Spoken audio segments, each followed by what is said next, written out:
We know that the full consciousness is our first main goal, but as we observe many teachers of the past and present, we also realize that um, even the teachers who are very advanced, they're also very different. They're very different. They bring different messages and show different qualities. And of course, then all of you have questions. So how about Buddha and Krishna and Jesus and all other um, the most known spiritual beings that ever walked on earth? So how about them, where they are, and how do they compare to all others who also realize their self, their God nature, or their self-realization? So this has been a long research process, and with the levels of consciousness, we spent the last decade really specifically researching spiritual teachers. And in the last 6 months, we were doing a deeper research specifically beyond full consciousness or beyond 1000. Um, this was necessary for us to realize that there is infinite possibility to grow beyond, that the seeming end is just the beginning of the road. So today we will look at spiritual teachers, and we have a nice list um, that I will show you. And in this list, we will see that they are categorized by three key areas. One is their level of consciousness that we are familiar with, and the full consciousness is the last step. It is one's own realization as the source self, or as awareness, consciousness, whatever name we put to it. So that is one's realization of oneself, their true self, in other words. And then we will look at what many of you already know is the body nervous system integration. So we will see that even if, for example, somebody is in presence, and that one person is integrated to a certain degree and another person is more integrated, their nervous system percentage is bigger.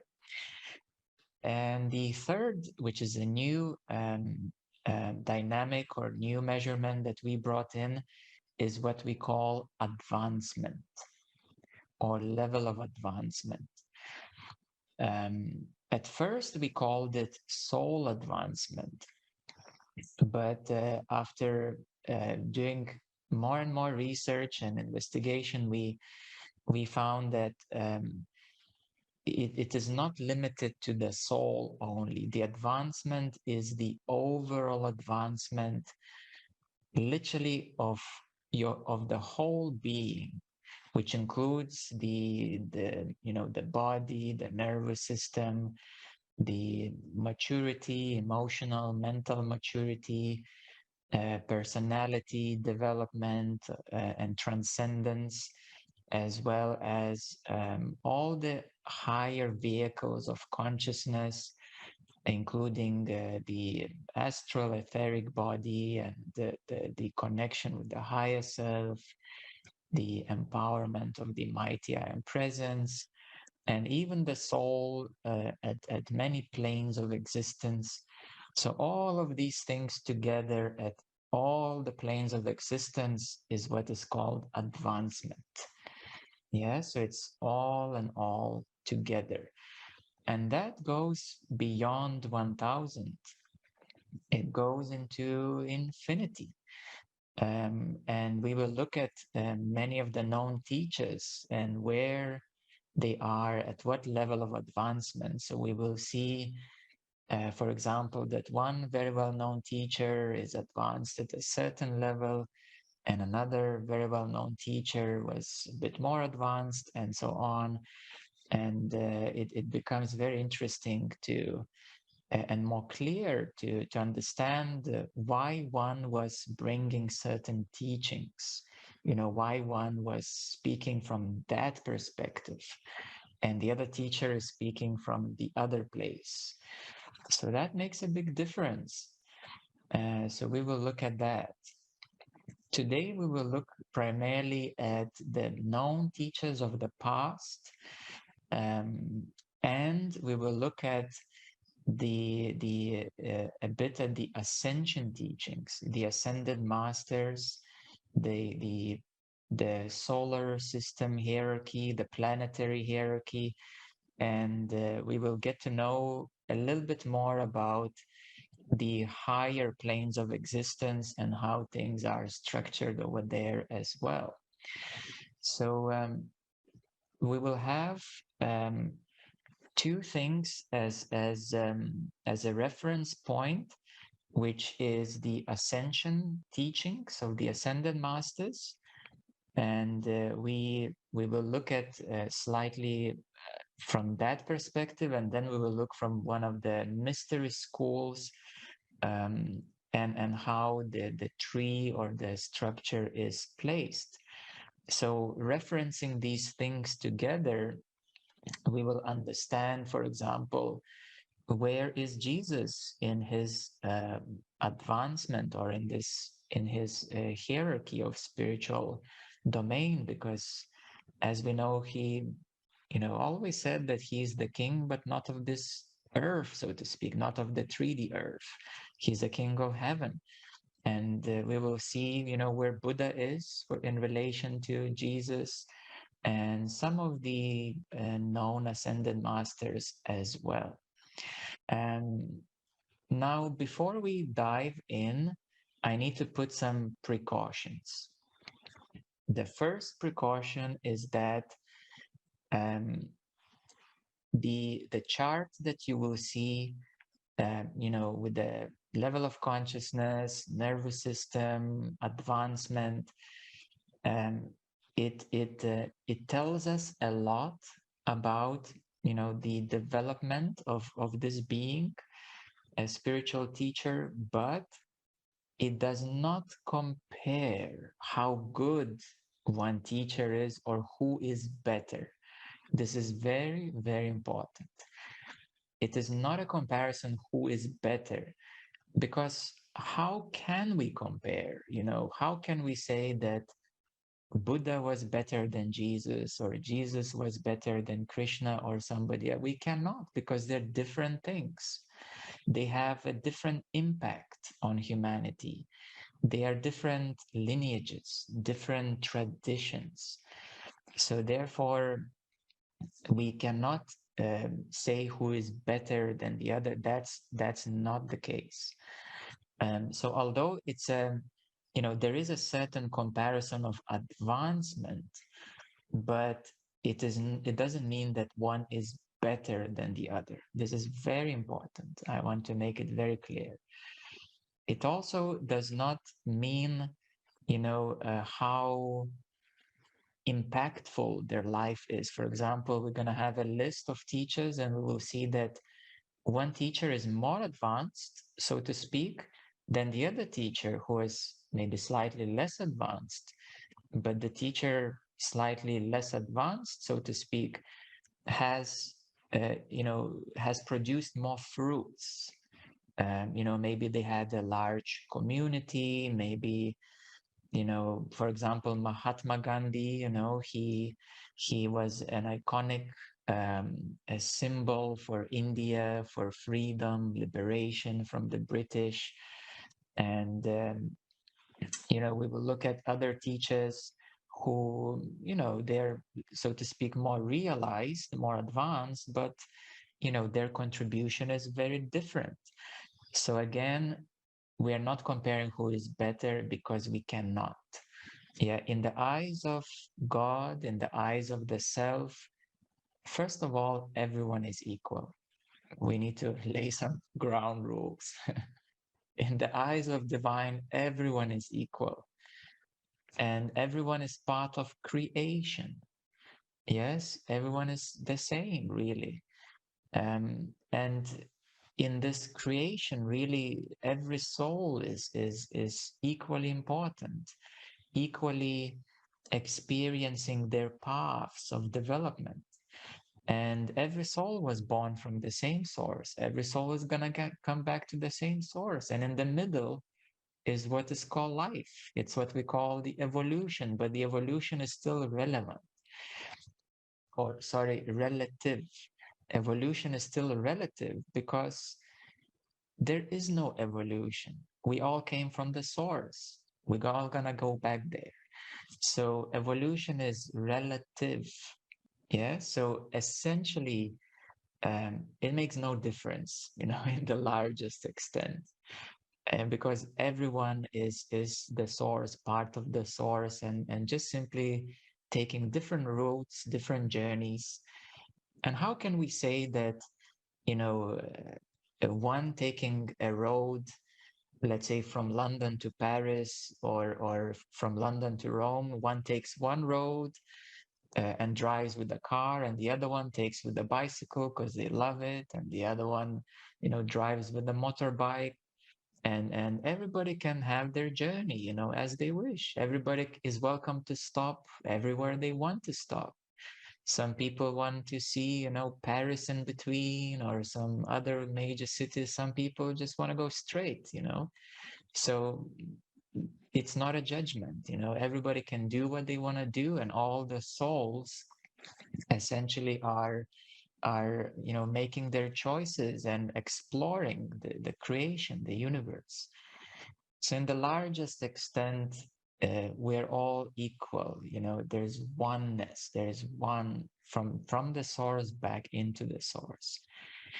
So what we are looking at, from a human perspective, from the 3D point of view, and recognizing that there is a relative progression, there is differences in certain advancements, because again, we have to be practical a bit in life. We can't just sit on a cloud, so to speak. So practicality is also necessary, because if one will sit and just theoretically assume I'm one with the source and the source is nothing for me to do, but they have a big baggage of karma, and they are struggling in their life, and arguing with everybody else. Well, there is still a relative importance that they're paying their card, they're working through their issues.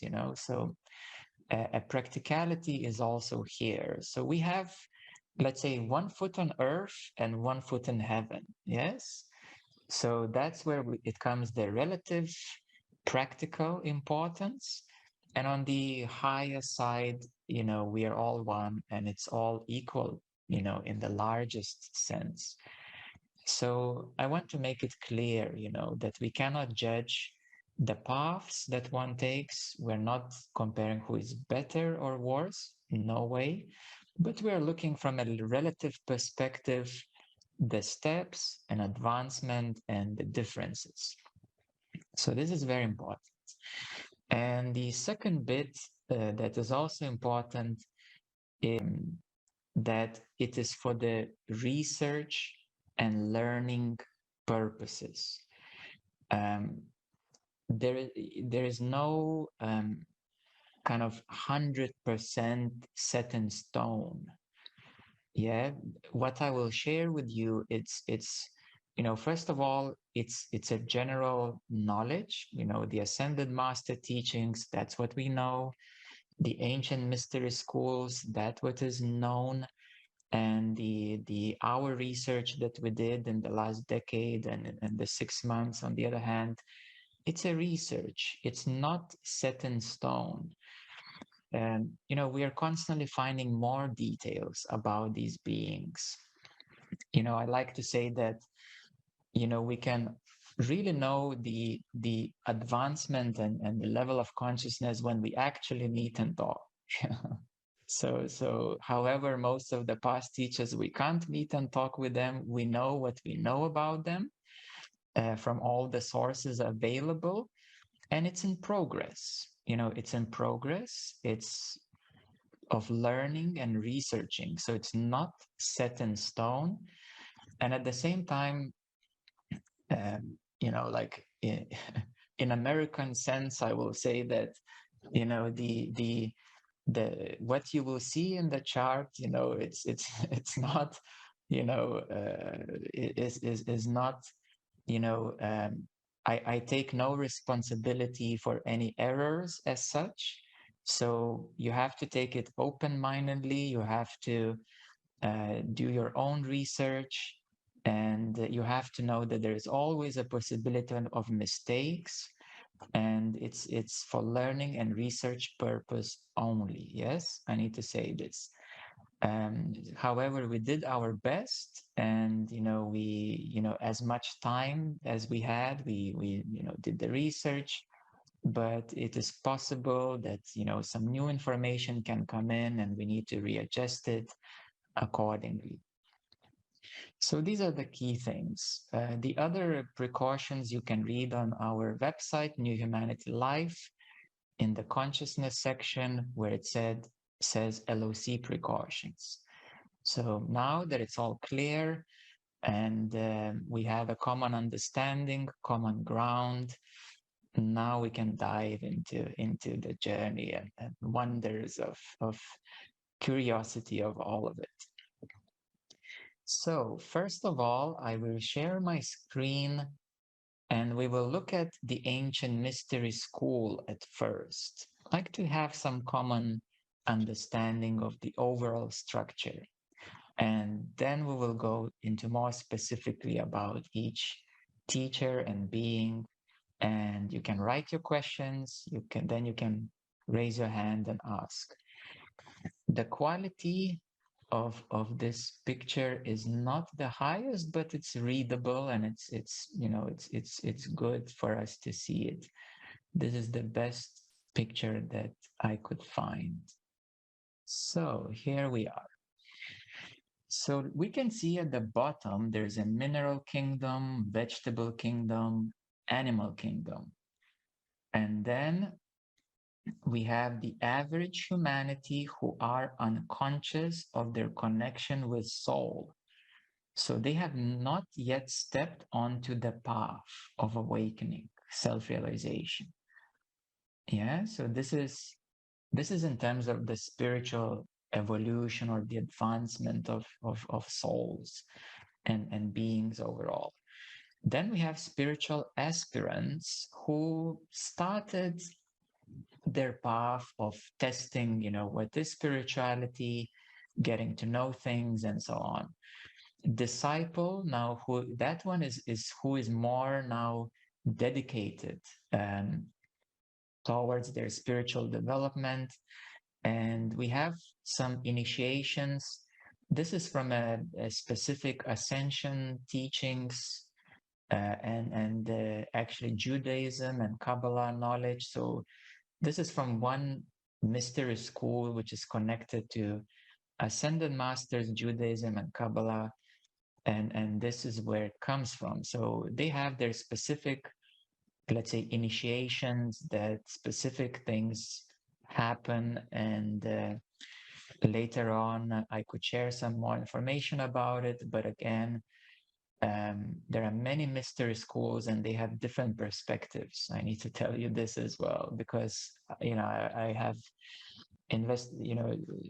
read so many books, and one sources say like this is the first initiation, and the third and the fifth, and the other mystery schools that say that it's a bit different. It's like this and like this and like that. So basically, a human being becomes disciple, initiate, arhat, adept, and then a human being becomes the ascended master. The ascended master is not necessarily, you left your physical body and, you're up in the heaven. This can be done even while being in the physical body. And so it is the inner ascension, the inner development, inner advancement. And that happens at a certain stage where a spiritual being becomes the ascended master, because they have mastered a lot of things within. They are already self-realized. So basically, ascended masters are already all at full consciousness, first of all, and then they undergo certain inner steps to completions, advancements to become the ascended master. There are many ascended masters, first of all, thousands right now, thousands and thousands and thousands who are considered as ascended masters. However, as we go above, then there are the Cohans. The Cohans are the lords of the rays of creation. Yeah, so we can see here there's a Cohan El Mariah, the Lord of the fourth ray, which is Master Paul the Venetian. Hilarion, Jesus is the Lord of the sixth ray. There's a Kutumi, Serapis Bey, Saint Germain, the Lord of the seventh ray. And now, just before we continue upwards, I will just share my screen just to see their pictures, just to get to know a bit more visually. So here we have some of the ascended masters and El Mariah, Lord Lanto, Paul the Venetian, Serapis Bey, Hilarion, Lady Master Nada, and Saint Germain, as well as Maha Cohan. So some of the pictures of these beings are here, but there are more, of course, ascended masters. There's Jesus and others, so it's not conclusive as such. Okay, let's go back to the previous chart. We're painting now a big picture, yes, like a big picture, and then we're gonna go a bit more in detail. So we can see that the Maha Kohan is soon, Saint Germain is soon gonna hold the office. It's a certain advancement on the planetary spiritual hierarchy domain, where Saint Germain is gonna become the Maha Kohan, and we have the Manu, and then we have the office of the Christ, which is the Lord Maitreya. So actually, when Jesus was alive, the Lord Maitreya, which is the Christ, was overlighting Jesus. So therefore, it is known that Jesus was the Christ. So he was overlighted by Lord Maitreya, or the Christ. So that's one of the explanations here. And that's why, the office of the Christ currently is held by Lord Maitreya, and Jesus currently is Lord of the sixth ray, as well as Jesus with Kutumi are the current world teachers. And Saint Germain is soon to become the Aquarian Age world teacher, together with the Lord Maitreya, the Christ. Then we have above the six Kumaras, Lords of Karma, Kuan Yin, Pallas Athena, Goddess of Liberty, the Lord of the World, Sanat Kumara. Sanat Kumara is, we can say, the planetary ensouling entity who is representing not the human activities as such, but, well, yes, all the human souls, as well as, in complete union with the soul of the earth, Gaia or Pachamama if in shamanic, or Gaia otherwise known. So Sanat Kumara is overseeing the whole thing, like a director of all the rays and all activities that happen. We have other lords of karma, Portia, Vista, Lady Nada as well. So she's holding that office as well. And then as we go up, we have the archangels. Yeah, from Christian tradition, they're very well known. Michael with his twin flame, Faith. Jophiel with his twin flame, Christine. Camuel with Charity. Gabriel with Hope. Raphael with Mother Mary. Yeah, we know her from the Christian tradition. Uriel with Aurora. Zedekiel with Amethyst. And we have the Elohim, the great Elohim, which are holding very great powers from the central sun, as well as holding the higher rays of creation for this local star cluster system. So Hercules with Amazonia, Apollo with Lumina, Heros with Amora, Purity with Astrea, Cyclopia with Virginia, Peace and Aloha, Arcturus and Victoria. Planetary logos is basically the soul of the earth, we can say. And there's a solar logos, which is Helios, is the soul of the sun, logos of Sirius, and then we go into the higher cosmic planes, the galactic logos, universal logos, and all the other higher cosmic planes until we reach the very top, which is the Godhead. So this is one perspective. Hinduism has also very extensive perspective, and Buddhism has its own large perspective, and there are many other traditions who have their perspectives of the structure of the universe. Yeah, so we're getting like a big picture right now. So I wanted to show that first. But as I said, Hindu tradition, would say that there is a Brahman, Vishnu, and Shiva. There are many goddesses, and then it goes in all the planes of existence with all the structures of the universe that are governed by all these beings, souls, and entities.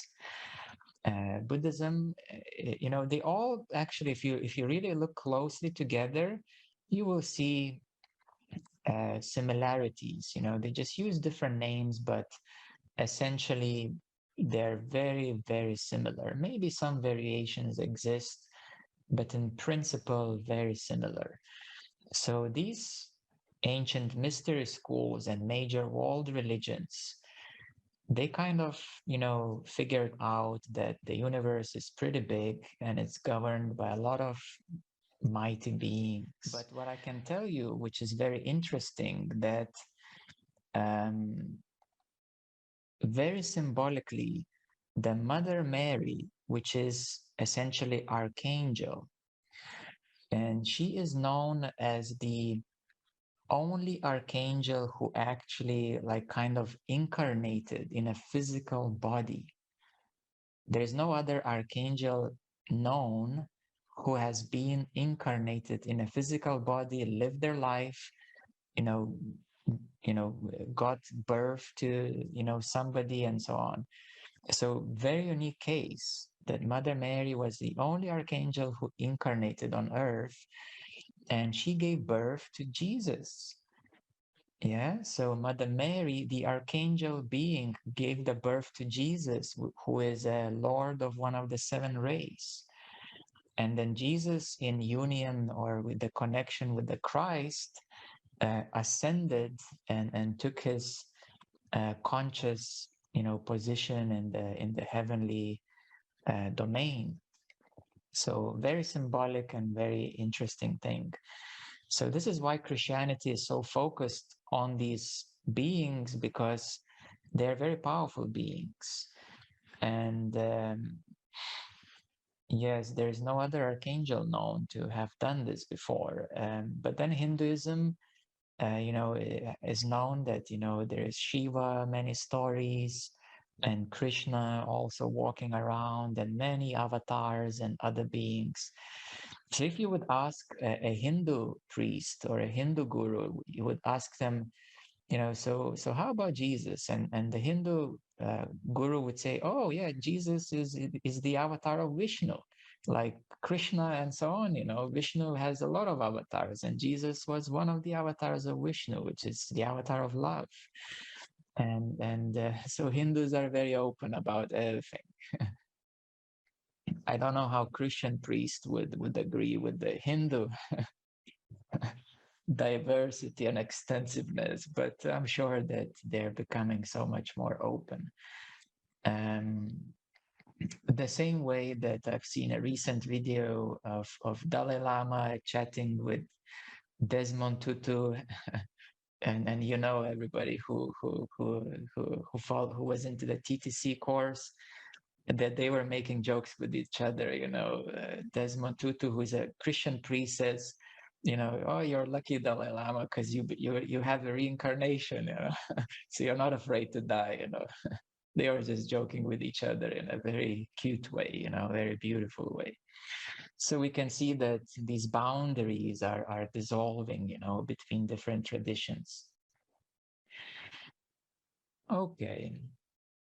So now, since we have the big picture, we can go now into more details of the teachers, the known gurus, and to see where they are. This chart is the one that we have done research on. There are actually hundreds and hundreds of gurus, thousands probably over the thousands of years. But for some of them, information is very lacking. For there are so many sages that did not write books, and there are no YouTube videos, and there are only some stories. There are no pictures, so we couldn't see them, find them, so they're not in the chart.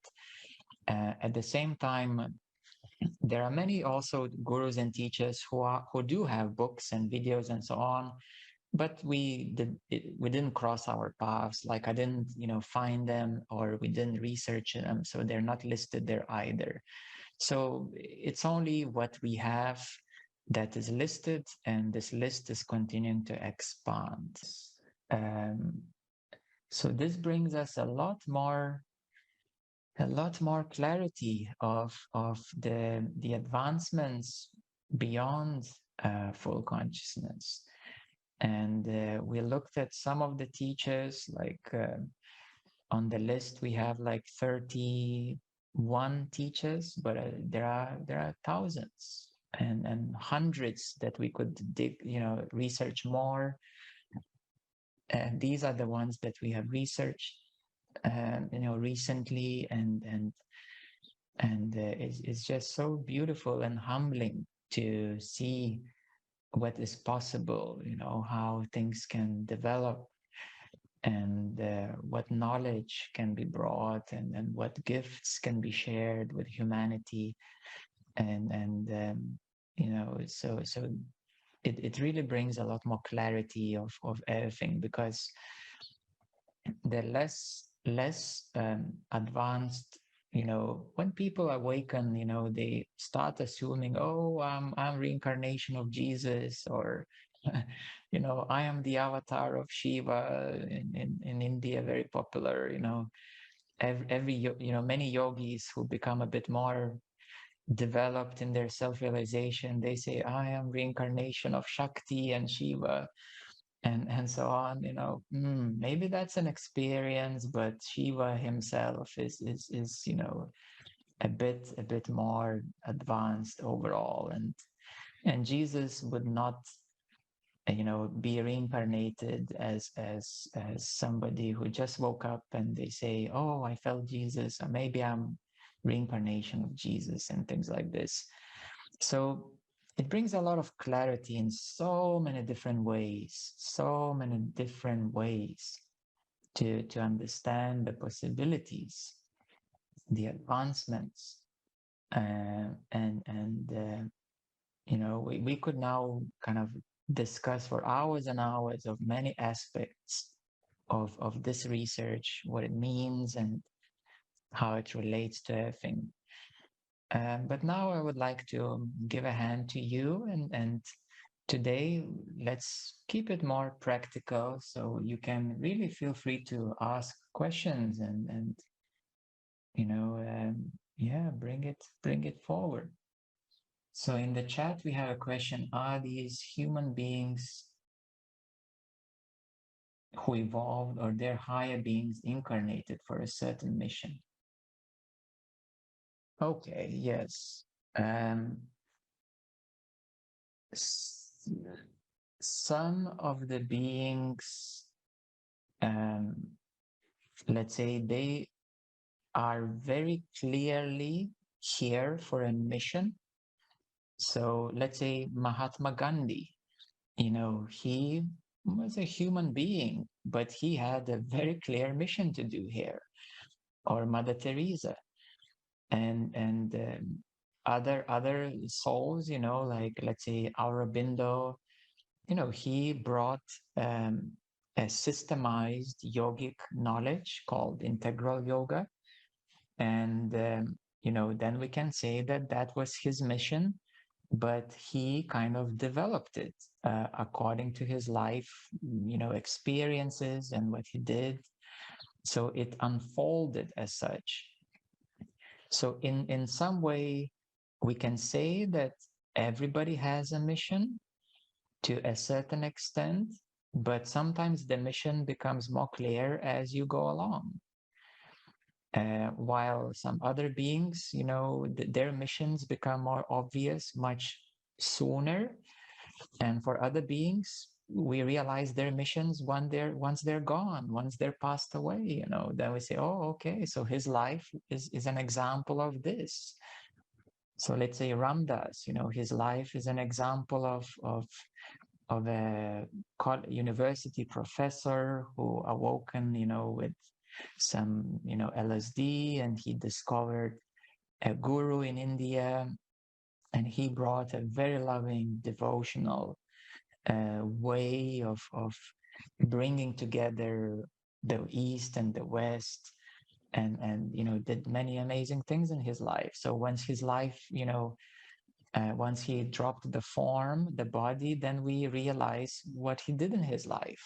So his mission, you know, becomes summarized, you know, by his life, what happened there. So does that answer your question? Yeah.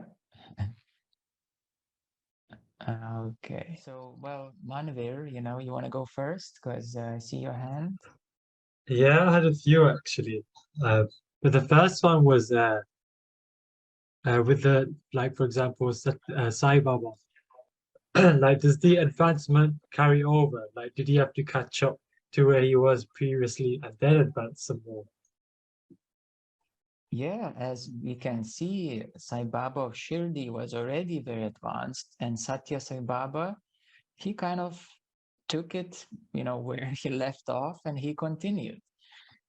Of course, he has his own awakening, you know, journey, how he grew up, you know, as a kid, his life as a teenage, he grew up, and you know, more and more things came back to him, and he continued going forward and continued advancing forward. So normally, I would say that in most of the cases, yes, you would kind of pick up where you left off and you would continue advancing forward. There is always some exceptions. There might be some, you know, some preventions, you know, some maybe external forces, you know, stepping in, preventing, assassinating, or you know, doing something that interrupts, you know, the mission or the life journey. Um, And, you know, there are many cases like that too. But then, you know, a being would reincarnate and find another way to go forward. So generally, we could say that yes, you would pick up where you left off. Maybe not necessarily instantly as you're born, but you know, maybe you start awakening as a teenage. Like Ramana was pretty young when he picked up, you know, where he was. While many other teachers, you know, they awoken in their either teenagehood or their early 20s or late 30s. I think Papaji was already, you know, quite in his, you know, mid years when he, you know, met Ramana and awoken. And Lahiri Mahasaya, he was already an adult. He was an accountant in India, and he had this calling to go to Himalayas, and that's where he met Mahavatar Babaji, and he helped him to awaken. So awakening can happen at any time in life in so many different ways that yeah, anything is possible. That's what I can tell you. Yeah. Yeah. Okay. And also, like when it comes to LOCs, is there some sort of relationship or pattern, or is there any limitation to the advancement you can have depending on your LOC? I think it's obvious because we've seen that, let's say Osho, you know, while he was in the 800s LOC, but his advancement was overall advancement was way beyond that. Yeah, so Yeah. LOC is not a limitation for continuation of advancement, because perhaps Osho, you know, did not kind of let's say you have a deep realization and you are staying with it, and maybe you realize that you don't need any other guru, any other advice from anybody else. So that's how he felt, and he didn't felt any need for any other, you know, clarifications for his own self as such. So he just continued developing, advancing his vehicles of consciousness or his different energetic bodies to develop his writings and teachings and yogic lineage that he established and helping people.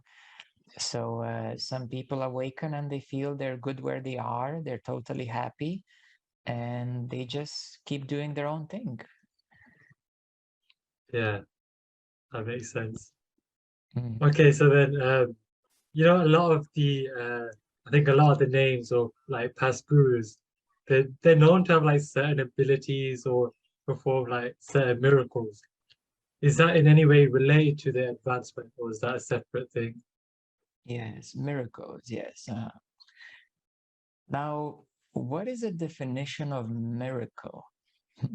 That's we need to ask this thing first. What is the definition of miracle? I really like the movie where Freeman, you know, the the the guy who this famous actor Morgan Freeman, I think that's his name, and there was a movie where he played the role of God, and it's a known Hollywood movie. If you remember it, you can write down here in the chat for everyone. And in that movie, he said, "A true miracle, Bruce Almighty." Yes. So he said, "A true miracle is a mother taking care of three kids without a father and without, you know, a job. And how does she make it, you know, from the eyes of God? You know, that is a true miracle that, you know, she manages to do this, you know, to move forward, to raise kids, to help others." So I really like this definition of miracle. Um, then, you know, healing, for example, you know, ability to heal someone, you know, Reiki, very well known thing. Isn't that a miracle? You know, it is in some way. Reiki, chakra healings, and all sorts of energy healings are a miracle. So definitions of miracle is very, very, very very slippery, slopey thing. And then let's say there is a yogi who there is a known yogi. He was born already like this. He can just levitate his bum above the floor. I forgot his name, but some 100 years ago there was a yogi. He even as a kid he was born and he could just levitate up. He could just do that, and many people were fascinated. Wow, this is unusual. He can sit in the air, but that is a miracle, isn't it? But how does it help others? Let's ask this question. How many people he helped, in what ways? How many people he helped to realize their true nature, who they really are? If somebody can move their bum above their couch, then we're gonna have many parrots trying to lift their bums above the couch. And it doesn't help anybody really. It doesn't help one awaken spiritually to realize their true nature, and so on. Then, for example, in many of the Jesus miracles, there are many accounts of, let's say, alien influences, like some kind of disc. There are many paintings, when Jesus was born, and when he was crucified, and so on. There are many strange phenomena in the very most famous paintings of I forgive me for my lack of artistic knowledge who painted those paintings, but they're hanging in the Louvre and in the museums, where you can see some kind of alien, flying saucers, lights beaming, and things happening for Mother Mary and Jesus and many other saints. And you got to ask also a question: who made those miracles? Was it really Jesus making the miracle, or maybe somebody else was helping? But maybe he did make many miracles. And Jesus, as we know, he was extremely advanced. So perhaps he did make many miracles that we know of. That's a possibility, but I wasn't there. I didn't see with my eyes, so I can't tell you actually. But I believe it's possible. I believe that he did many things because he was extremely advanced. However, Buddha, let's take Buddha. He never did, not a single, let's say, miracle would be, considered what some, Westerner would call a miracle. And Buddha said, it is not about miracles. Let's find the truth. Let's see our true nature. Let's see the truth of existence, because the whole existence is a miracle. This universe is a miracle. This earth is a miracle. Your breath is a miracle. How your awareness is a miracle. And your ability to realize your God nature is the highest miracle. So in reality, the way that I see is the biggest miracle of all is helping you to see yourself fully, to realize who you truly are, because then your whole life will change. And whatever you will do it from a different perspective, and you will be the miracle to others. Yeah. There are many known healers. For example, there is a woman in Brazil. She can, move her hand and she can manifest some object, and many people flock to her and ask her questions, and they're so fascinated. But she is helping people emotionally, and kind of on a sort of emotional level with some, let's say, as on the astral level. So she's helping with those manifestations on the astral level. The astral level is 4D. Okay, so her miracles are related to 4D astral level. But yet the one who realizes their God nature, they are beyond 12D. So isn't that a miracle? Krishna, for example, we can see his advancement. Although maybe, if you watch the little Krishna on YouTube, you will see that he was a mighty God lifting mountains and so on, but that's for kids. But if you read Bhagavad Gita and some texts, it doesn't speak about like miracles, apart from him revealing his true nature to Arjuna, but in a spiritual sense, in the spiritual vision. Yeah, in the third eye spiritual vision, Arjuna saw the galaxy in Krishna's mouth and the form of God in Krishna in the spiritual vision. So Krishna could do a lot of miracles like that, and his truth and knowledge and wisdom is known throughout thousands of years. So that is a miracle. I would consider that a miracle. Okay, so Yeah. we really need to ask, what is a real miracle? That would be my overview. Yeah, to have a kind of a bit more wiser approach to what is a miracle. Because let me tell you that now with technology, holograms, we could have like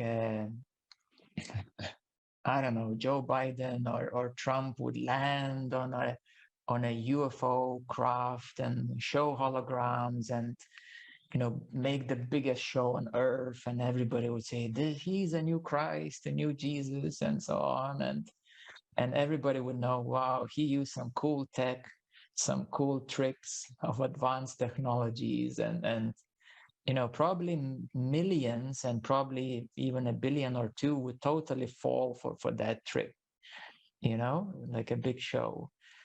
And they would believe, I'm sure maybe 2-3 billion people would absolutely believe that Trump is the new Messiah, or Joe Biden, or I don't know, whoever, whatever, I'm just making it as a joke, basically. So with technology and things, you can make a lot of tricks. Now on YouTube, you see those magicians, they can walk on water. How do they do that? They can turn, things upside down and make from Skittles into dollars and dollars into MMMs, and things like that. You never know, so that's a thing. Okay. One final question. Yeah, Was go ahead. how do the practices differ for soul advancement compared to LOC? Yes. Yeah, that's a big question. Yes.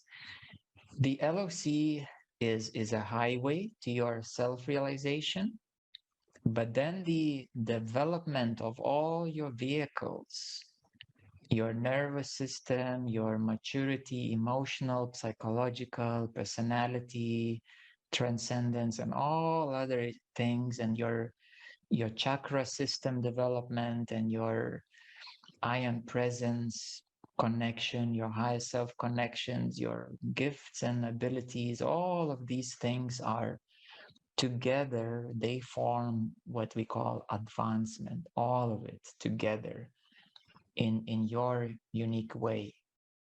So the practices are infinite, and all things go together basically. Yeah, really. Then in that sense, all of it matters. Your aura matters, your chakras matter, your Kundalini advancement matters, your Enneagram advancement matters, and all the things become important in terms of advancement. What you do in life, how you help others, all of this matters. because all of it contributes to your overall advancement. All right. So, with that said, are you born with that level of advancement, or does the advancement change over your life? You generally, what we know, that you are born with your previous advancement from this relative perspective, because it's a tricky question, to be honest, because first of all, that's what I said. We all came from the source, and we are the source. First of all, we all lived on higher dimensions as higher vehicles as the souls, as I am presences. And only when we descended into lower dimensions, the 4D and 3D, we started to become more limited. We started playing and experiencing physicality. And from the perspective of the 3D, 4D life experience, we are looking from that angle, from that perspective. It could have been, the last 15,000, 25,000, 100,000, 5 million years, or 5 billion years. But some souls are newer, some souls are older.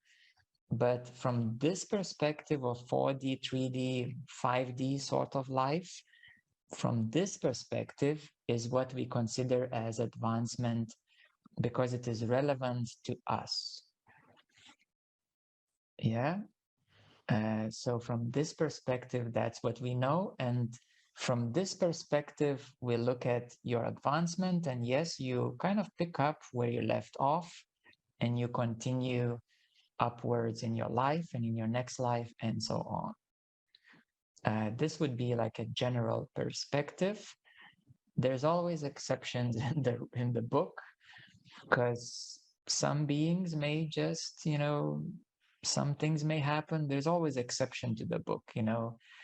You may be some soul, let's say Arcturian or Andromedan soul, who came here, experienced this, did that, and then boom, you're back in 7D, for example, and you just forget about the whole thing. That's also possible. So you never know, really. So don't be worried about it. Just do your best, clear as much as you can in this lifetime, because it does help. It does make this lifetime better. You live on a higher vibration. You help the planet. This is what we need right now. This is what the earth needs. So let's do our best with the present needs of the whole humanity and the earth. And that's how we can make sure that, no minute is wasted, and that, we are ascending along together. This is just general idea. Okay. Adele, yeah, you can see your hand. Hi. Hi, Mindo.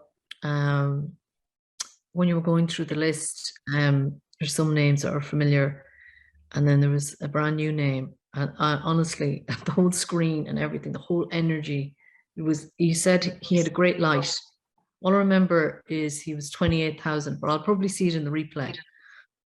He was midway through on the first list, and wow, even when I close my eyes, it's like I have a visitor. That's all I'm saying. There's somebody trying to get through that's new. So I'll welcome that. Oh, thank you. Meher Baba, was that? No? He was 28,000 in his advancement. He said, oh, he's a great light. Honestly, like the screen and everything, she's going, yeah. No, it was like, yeah, it was powerful. So I want to thank you for that new connection that I never knew. Yeah, and I would encourage everyone to explore, get to know these beings. Yeah.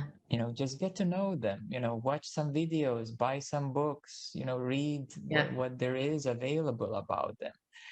Because you are making the best friendships of your whole life, I'm telling you. Yeah. But I do have a question, even with this gorgeous great light that's visiting. You know, maybe it's just gossip. Maybe it's just gossip I'm following, right? Because I didn't meet these people, but you know, Osho, Yogi Bhajan, Mother Teresa, Gandhi, they've got a few skeletons in their closet. They definitely did some bold things on this planet. And I'm not sitting here in judgment, but I would like that discussed in when they're met. Not you to discuss, but I just would like to ask, maybe, I don't know what my question is, but you know, they became leaders, and like the sounds of it from one side, they did take advantage of being in front of a group and mismanage sexual energies, mismanage children, the awful things that exist in this existence. And it's not that I only want Christ and Mother Mary and Andamaya May, who didn't do much damage on this planet, you know, but they definitely did some kind of, maybe possibly awful things. I'm obviously, and actually another, my last thing I'd like to say before I go, I'm so happy some of them don't have a great nervous system, because I don't think I'm going to be able to achieve a good nervous system in this incarnation. Again, nervous system is not the key thing, because you can still advance, continue advancing, you know, it's fine. You can still, you know, advance in many other ways. Okay. There's no obstacle to, you know, that, oh, my nervous system is this, so I can't. No, you know, you do what you do, you advance in your way. Yeah, so it's all open, and it's all for you out there and within. So that's one thing. Now, yes, you have some good questions out there, pouring in some good beans. And yes, how do we understand, you know, the controversial aspects? Like, how do we understand that Jesus, when he saw, you know, the market next to the church, he slapped, you know, the market, you know, people, and turned over the tables and shouted at them? You know, how do you understand this, for example? How do you understand a story of Buddha that he actually killed a man while they were crossing a river? But what we know of, that man was trying to drown Buddha and his followers crossing the river. So he kind of pre-sensed it, and he killed that being to prevent him to be drowned and his followers. How do you interpret this? How do we interpret Krishna in Bhagavad Gita, you know, guiding Arjuna into the war between his brother or cousin, yeah, and allowing a war to happen? How do we justify this? How do you understand this fact? The same way, how do we justify Osho, you know, whose community was quite adventurous, and, you know, all sorts of things were going on. You know, there's a movie about the whole thing, but then we see that many people did what they wanted to do, or they were preventing, avoiding, and then things turning bad. So did Osho do it? You know, was he in control of it or not? Was he fully aware of it or not? You know, was he meant to be, you know, keeping the eye on everybody, or he was more, you know, preferred to stay in his house and write a book instead, rather than sorting everybody's problems, you know? Because he wrote very nice books, you Mindo, know. the gossip is he was not in his house alone. He had a lot of women around him. That's what I'm just saying. It's gossip, probably. So many gossips, yes. Then there are many stories, you know, Gandhi, you know, he, you know, there are stories, you know, that, but, you know, he had trouble with, of course, British, with police and so on. So he was in jail many times, but he knew what he was doing. He was resisting the British rule. And you know, Mother Teresa, you know, she got kind of some money from some kind of source who was shady source, but maybe she didn't know about it, or maybe she knew, who knows. And kids, and there are, in the movie there are quite a few things. But let me tell you that kind of, in one way, let's say the snake tries to find a way in and to ruin stuff, so the snakes are very tricky, to be honest, and the snakes can influence many things in lives of sages and gurus. Sometimes it can influence directly, that they mismanage a situation, they do something which seems to be wrong, or some damage is created. And yet again, they do so much good, helping, maybe something happens in one way, a trouble with police or some people or this or that, but in another way, there is like 1,000 times more good done, so these are very good questions, Adele, and I'm very aware of these things, and many communities, many controversies, many bad people, many mismanagements, many abusing situations, and in some way, human nature is a bit tricky. Let's put it this way: human psychology is very complicated. Abuse can happen in so many ways, and in many ways, community members do a lot of things themselves. In many ways, Buddha said, do not worship me as a person. That's what Buddha said clearly to everybody. And now we have Buddha statues in every house, in every spa, in every place. It's a symbol of peace and tranquility and serenity. Jesus said, do not tell my name without a reason. Now, what did people do with the name of Jesus and Mary? My goodness, it became a swear word. It's a hijack, in a way. It's a hijack of negative beings trying to, diminish the message. So it's very tricky, these bad things are very complicated, and there are so many factors, involving this, so many reasons. But let me tell you this, that Osho was still amazing. He was amazing. What happened, but he was amazing. He helped so many. His books are wonderful. His message is wonderful. And he's beautiful, beautiful being. And Mother Teresa, she helped millions of kids, not only Africa, not only India, but Africa, many centers. How many millions of kids were healed and helped, and poor and sick and so on.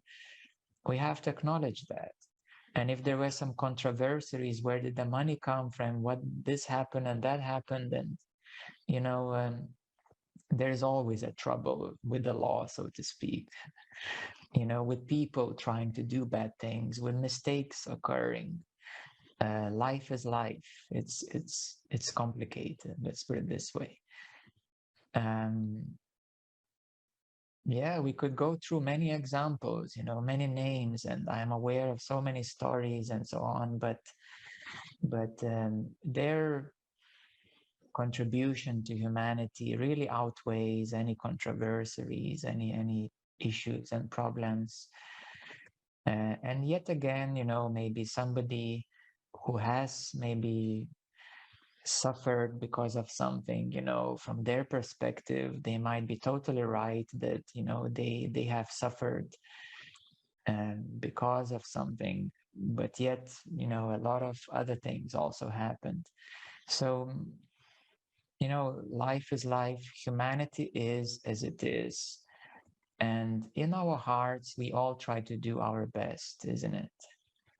We try to do our best, all of us. Sometimes it doesn't happen, doesn't work out sometimes, but we grow and learn. We keep growing our wisdom, we keep advancing and trying to do our best and helping everybody.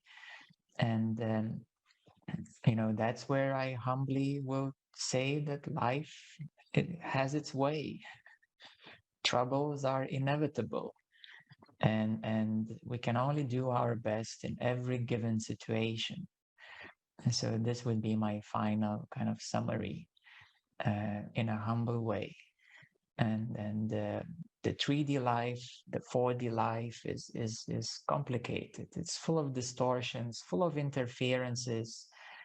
There are many, negative beings whose duty is to cause trouble. That's what they're there for in the astral, to make trouble. And they're good at that. So we have a lot of obstacles, a lot of opposition, a lot of, challenges to overcome. And yet we move forward. That is a miracle. That is amazing. So that could be my take on it.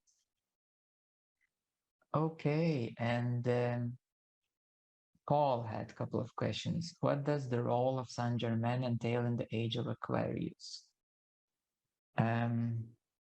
You could research what the Walt teachers do. So first I think it was Krishna as a Walt teacher. Then it was Buddha, if I'm correct in the timeline. And then Jesus, and Saint Germain is gonna soon take over. What they have done, it's pretty obvious.